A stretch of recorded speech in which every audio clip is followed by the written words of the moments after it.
This week, Dragon Ball fans were thrilled by a long-awaited scene. Vegeta finally, officially, and canonically showed Super Saiyan 3, something that had never happened in the original story and didn't usually appear even in the fillers. But with that, the question that remains is, why did Vegeta always hide Super Saiyan 3?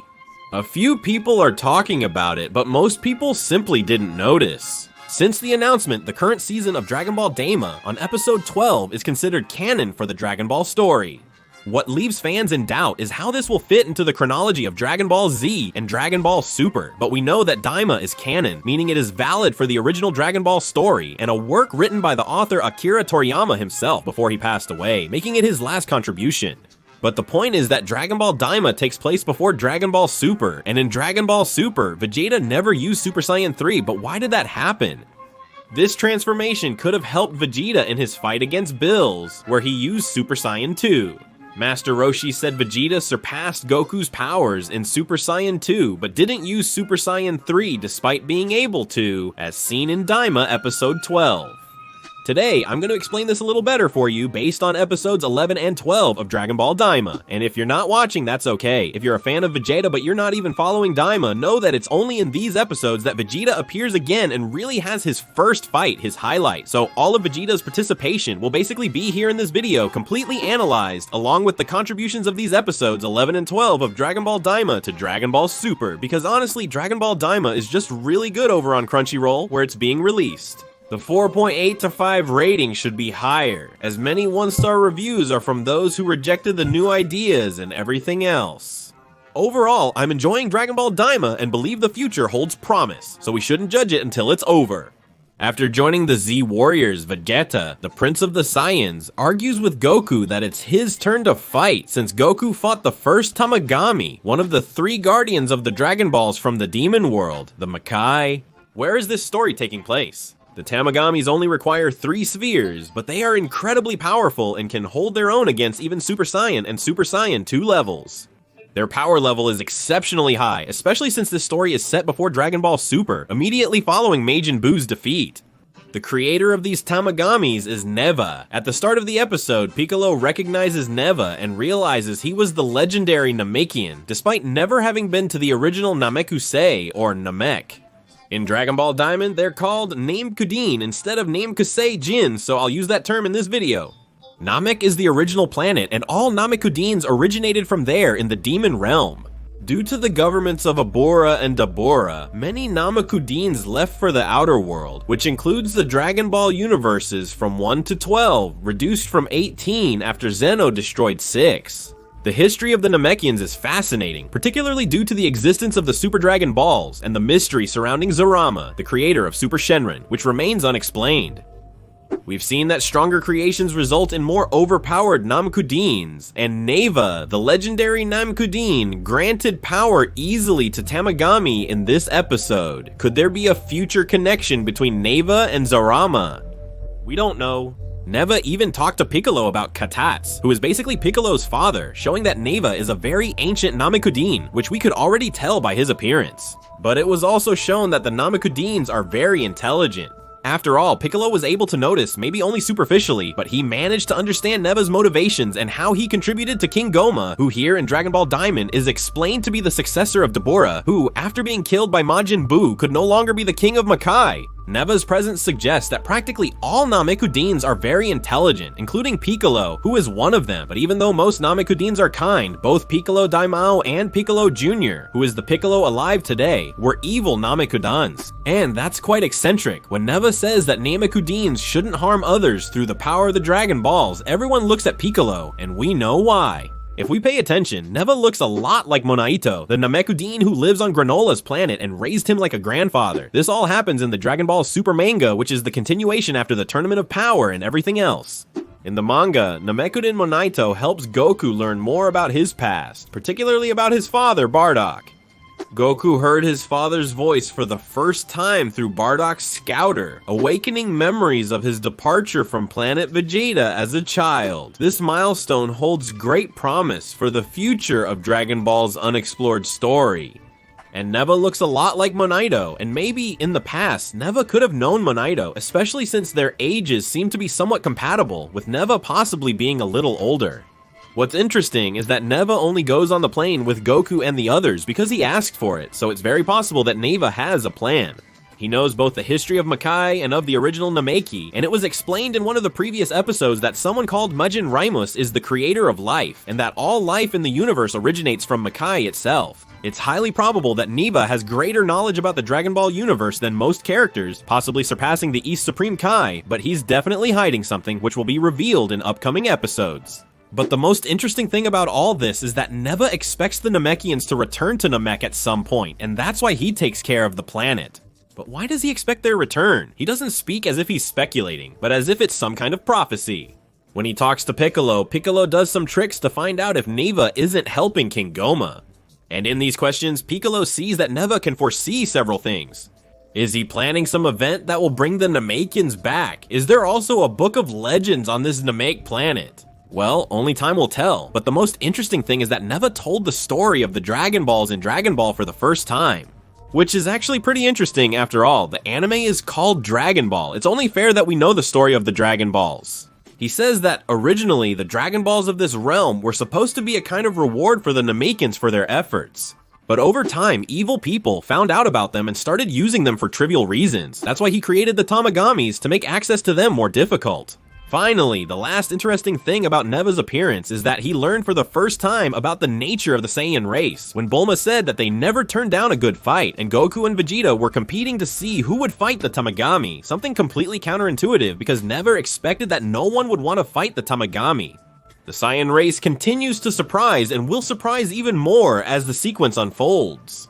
Parallel to all these events, something truly bizarre is happening. Dr. Aarons, the sister of East Supreme Kai and member of the Gling race, the Supreme Kai's race, continues scheming behind Goma's and the Earth's warriors' backs. Behind their backs, Goma still has that big screen to keep track of everything. She simply created a new Majin, this time with a bit more of Majin Buu's essence, so Majin Buu appeared. At least you can discuss Majin Ku without sounding ridiculous. He is one of the most interesting characters in Dragon Ball Diamond, and we'll have time to talk about him. But Majin Do appeared, and unlike Majin Ku, he's already a less rational character. This, of course, allows us to make a much more interesting analysis about this character, because he is much more impulsive and acts completely like a child. This is due, of course, to the fact that he had more of Majin Buu's essence. As the witch predicted, he is more difficult to control, and exhibits a more childish demeanor. Kid Buu, the original Majin Buu, had a child's complete behavior but was totally impulsive, just like Majin Buu. And completely irrational, just like Majin Buu. Do, in this instance, is slightly more rational than Kid Buu, as he lacks the requirements to be exactly like the old Majin Buu. The battle between Majin Buu and the Tamagami of the first demon realm commences. Vegeta is set to battle the Tamagami of the second demon realm. It's interesting to see how Tamagami respects Neva and knows that he is his creator and also knows his responsibilities. The Tamagami's characters are inspired by the old tokusatsu shows Toriyama watched. Then the battles begin, Vegeta against the second Tamagami and Majin Do against the first Tamagami. At the beginning of the battle, we didn't have much faith in Majin Do, mainly because he seemed like a dumb character and because Majin Ku had already lost. But he starts fighting, revealing his great power. The main event, Vegeta's battle, also commences, and it's quite a spectacle. This is the best battle in Dragon Ball Daima, although Goku's fight against Tamagami 3 was also very good. Simply a show of choreography, the animation was incredible, the fight sequences were great, and you just can't say this isn't Dragon Ball. The battle turned out really good. Maybe what bothers people are the child characters, but maybe soon they'll get their adult forms back, and I also understand that this is a marketing strategy. Old fans weren't thrilled, but that doesn't diminish the battle's brilliance. Similar to Goku, who enjoys feeling out his opponent, Vegeta also likes to sense the battle. He starts in his base form and fights against Tamagami. He gets caught by one of those Krakens from the demon world, and you can really see that they're pretty strong. And when Vegeta was practically cornered at the bottom of the water, that's when he decides to activate Super Saiyan 1 for the first time, and that's when the battle completely changes character. It gets more offensive, faster, and eventually with Neva giving a bit more power to Tamagami, or maybe just letting him use his full power, he manages to put pressure on Vegeta and forces him to use Super Saiyan 2. The battle is incredible, with the lightning from Super Saiyan 2 looking really cool. However, Vegeta keeps getting pressured and admits he hasn't mastered the child's body yet, similar to Goku. But you can see that Goku had much less training than Vegeta, and since Vegeta stayed on Earth, he was able to train to become more powerful. It happened just as I predicted. After watching a lot, you start to anticipate what will occur, and I had foreseen that Vegeta would fall behind, so he could train and finally catch up to Goku. This happened in Dragon Ball Super, when Vegeta goes to train with Whis and spends 6 months training before Goku, so he could match his power. And here, something similar happened, and Vegeta, yes, when no one expected it, or maybe everyone expected it. Vegeta shows his Super Saiyan 3, he even gets that long hair that Goku usually has in Super Saiyan 3, but then it gets shorter, and in the end, he looks more like the original Super Saiyan 3 illustrations from the past. We see that here, the battle completely changes again. Vegeta starts to dominate the fight, and it's so good to watch Vegeta fight with that proud style. He just starts defeating Tamagami easily, and his fighting style even reminds you a bit of Vegeta, with his arms crossed and showing his superiority. Goku is even surprised that Vegeta managed to do this, and Bulma says he trained a lot, and now we have Vegeta's Super Saiyan 3 canonized, yes. Meanwhile, Majin Buu continues his fight against Tamagami number 1, putting on the pressure and dominating the battle. He's definitely stronger than Majin Buu. His style is similar to Majin Buu's, with a hint of Batamo's influence. He appears to be tough, withstanding hits, while fighting with unpredictable, stretchy moves reminiscent of Kid Buu. So I found this character really interesting, and this little duo with Dr. Aaron's doing everything her own way is really giving us some good emotions, and he ends up defeating Tamagami, just like Vegeta also defeats Tamagami. The final challenge arrives for both Majin Buu and Vegeta. Majin Buu is asked to solve a math problem. The math problem is extremely complex, but Majin Buu manages to solve a basically inhuman problem. This demonstrates that despite not becoming physically strong, he is a character who is significantly more intelligent, rational, and less impulsive. So despite Dr. Rin constantly belittling him just because he's not useful for what she wanted, it's funny to say, but yes, Majin Buu is an excellent character. He solves the problem, doesn't get the credit, and still stays cool because he's just a laid-back guy wanting to help. What's interesting to note about these battles is that Majin Buu's level is higher than Super Saiyan 2. Let's suppose the Tamagamis have similar powers, with one being the strongest, followed by 2, and so on.